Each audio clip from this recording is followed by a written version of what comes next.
বালি পাচারের অভিযোগ ঘিরে একেবারে ধুন্ধুমার পরিস্থিতি। জামুরিয়ার চিচুড়িয়ায় উত্তেজনা ছড়িয়েছে।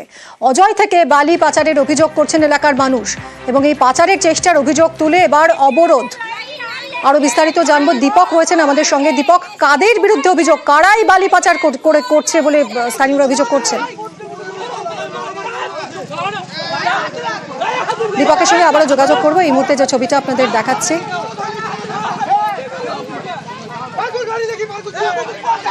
কি বলছেন আন্দোলনকারীরা শুনুন। পাড়াকে দুভাগ করার জন্য নয়নগোপ কোথা থেকে ছুটে এসে ডাঙ্গালপাড়াকে দুভাগ করতে চাইছে, কিন্তু আমরা ডাঙ্গালপাড়াকে দুভাগ করতে দিব না। আমরা ডাঙ্গালপাড়াকে দুভাগ করতে দিব না। আমরা ডাঙ্গালপাড়াকে দুভাগ করতে দিব না। আমাদের সমাজের নেতা বলে মানি না। আমাদের সভাপতি আছে কিন্তু দুভাগ করতে চাইছে পাড়াটাকে। নয়নগোপ নিজে মাত্র 4-5টা মহিলাকে নিয়ে আমাদেরকে গোটা পাড়াকে বাদ দিয়ে পদে আমাদেরকে বাউরি চোর এই সকল ভাবে আমাদেরকে বাউরি ছাড়া কিছু ভাবে না।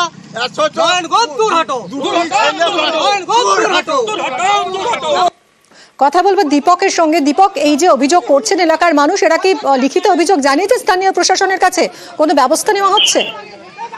দেখো, ইতিমধ্যেই ঘটনাস্থলে জামুরিয়া থানার পুলিশ পৌঁছে পড়ে নয়ন গোপকে উদ্ধার করে থানায় নিয়ে এসছে। কারণ হচ্ছে কি, এক পক্ষ যখন বালি এলাকায় চলছে, গ্রামের রাস্তা দিয়ে বালি বোঝাই ট্রাক যাচ্ছে, তার বিরুদ্ধে প্রতিবাদ করতে গেছিল, তখনই কিন্তু অপর পক্ষ তার বাধা দেয় যে গ্রামের শান্ত পরিবেশকে অশান্ত এবং গ্রামের মধ্যে বিভাজন করতে বেশ কয়েকজন বাইরে থেকে এসে পড়ে গ্রামের পরিবেশ নষ্ট করছে। এই নিয়ে প্রতিবাদ করতে গিয়ে একটা হাতাহাতির মতো পরিস্থিতি তৈরি হয়।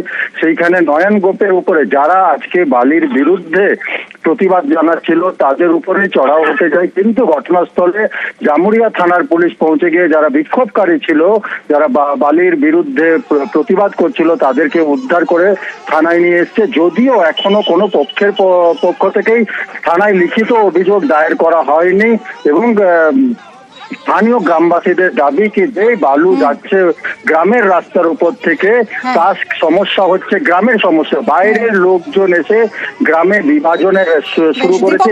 ধন্যবাদ।